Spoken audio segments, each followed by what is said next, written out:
So, kaning kinine team lisensyadong handler ug ang iyang rehistradong kinine nga nagbuhat og security task. Halimbawa, ang usa ka kinine team gideploy sa sport event aron mabantayan ang lugar. Kay siyempre ang kinine makatabang po na sa lugar para ma-secure ang mga tao. Kay kung para sa katong panggay na katong naay mga dito sa mga airport, so kailangan ning ana.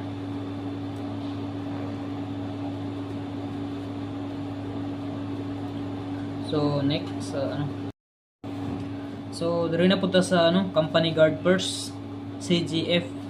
So kaning security unit of a private business, not a security company authorized with a valid LTO to secure its own premises. Muna ito natawag na kaning company guard force, CGF security unit sa usa ka private nga negosyo, dili security agency nga adunay valid LTO para magbantay sa ilang kaugalingong lugar.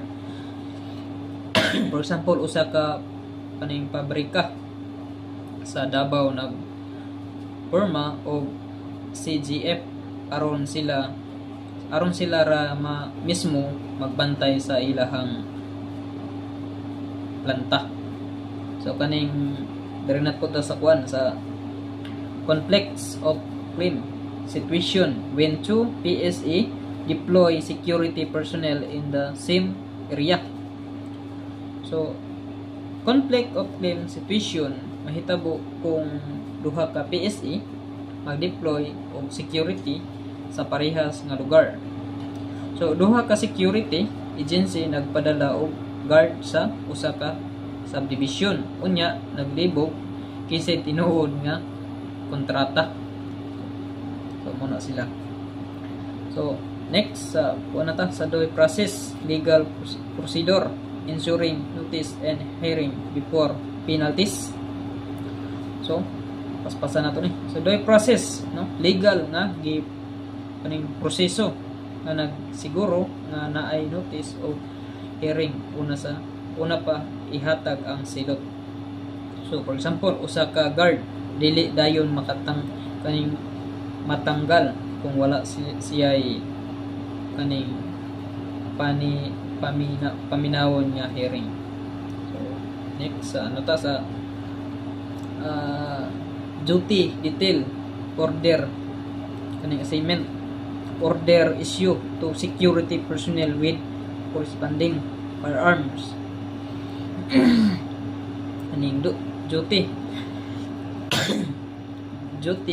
kaning assessment assignment order nga gihatag sa guard uban sa armas nga gi-assign sa iya.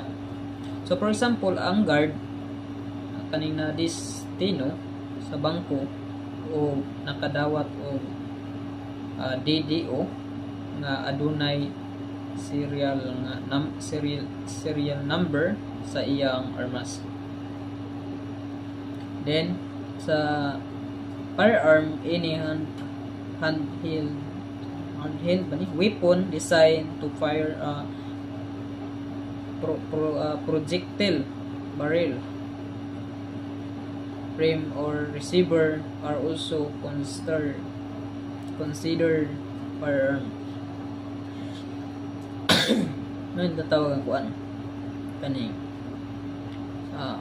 firearm bisan unsang handheld weapon nga makapabuto og bala, apil usab ang barrel, frame o receiver. So example, ang pistol nga gigamit sa security guard giisip nga firearm bisan pa kung barrel lang ang ni recover. So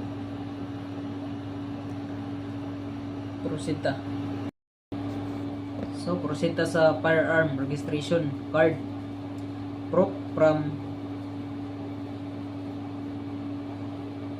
kaning HEO that a firearm is registered in the firearm information management system.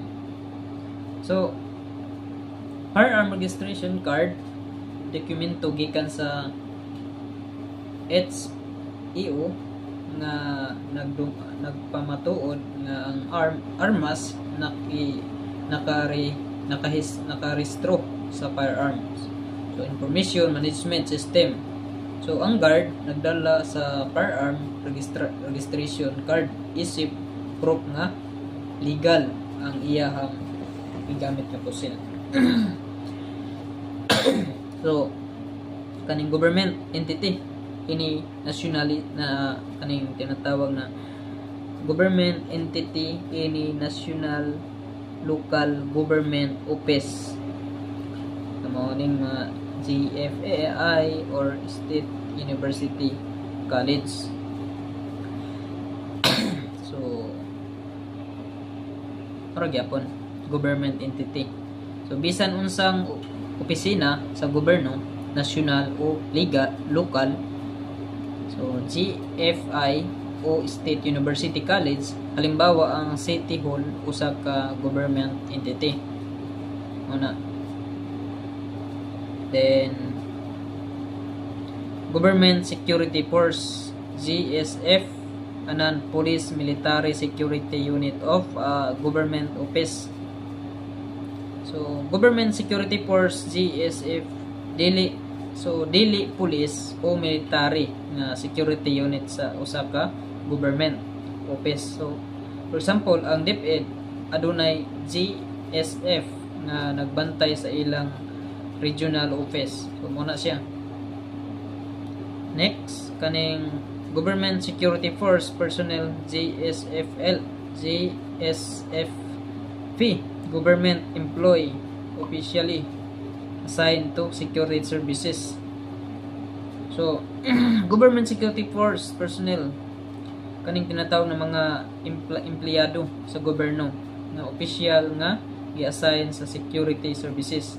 So for example usa ka clerk sa LGU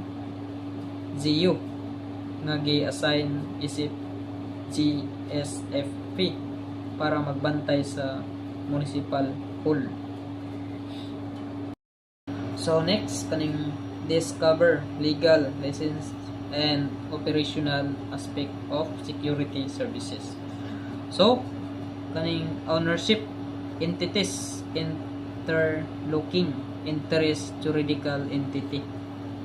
So mo ni siya ang tinatawag nato na kuan kaning entities, kaning ownership entities interlocking interest kung usa ka tawo adunay multiple ownership sa laing negosyo. Halimbawa, ang usa ka negosyante naghatag kaning nagtag-iya o kaning nagtag-iya sa usa-usab ka security agency. Muna ang ownership entities. Then kaning Canine Care Training Kennel Master Letter of Authority to Conduct Training. Muna ang tinatawag na responsible sa pagkaon, pag-atiman sa iro o pag-maintain sa canine. Ang canine master naglimpyo sa kaning kulungan, kaning kennel ning nagalimpyo sa kulungan sa iro, kaning nagalimpyo sa